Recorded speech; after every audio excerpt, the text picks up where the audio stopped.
I want to leave you with this very informed position that Sadhguru ji took on the hijab controversy.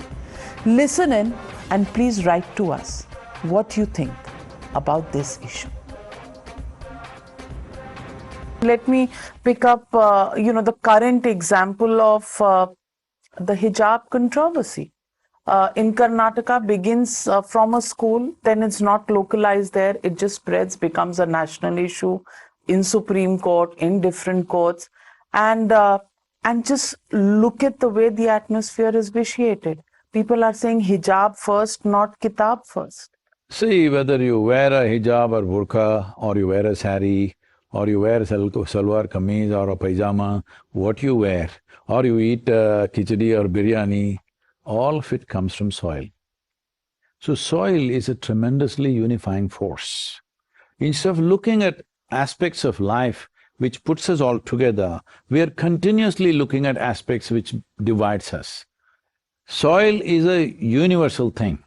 It doesn't matter who you are, what religion, what race, what nationality, what gender, or whatever else you think you are, you come from soil and go back to soil. So this can become a major unifying force. But many people have stopped sending their daughters to schools. In school, the issue is about uniformity.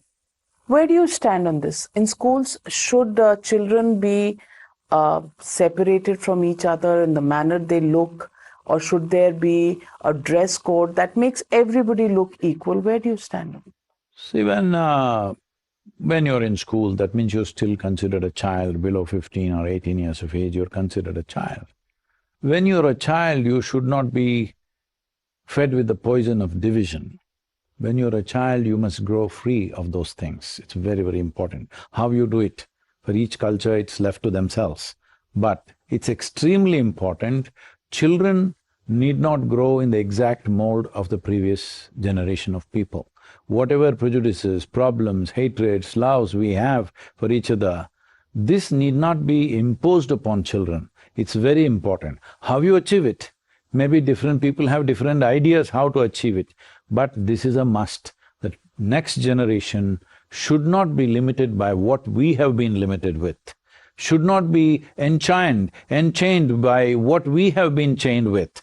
It's very, very important that we do that for every generation. This is a fundamental responsibility of every parent, every adult, every teacher, that the children do not pick up the prejudices that you have lived with.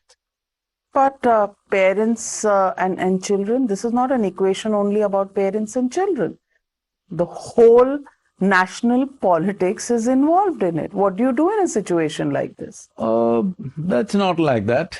There are vested groups, you said. They are definitely there. That may look like that because you live in a television studio, because you see those things all the time, those visuals. I walk on the street, I ride on the street, I don't see those visuals. Only when I turn on the TV, I see those visuals. I'm not saying they're not true. They're true, but they're not as big as they seem to be.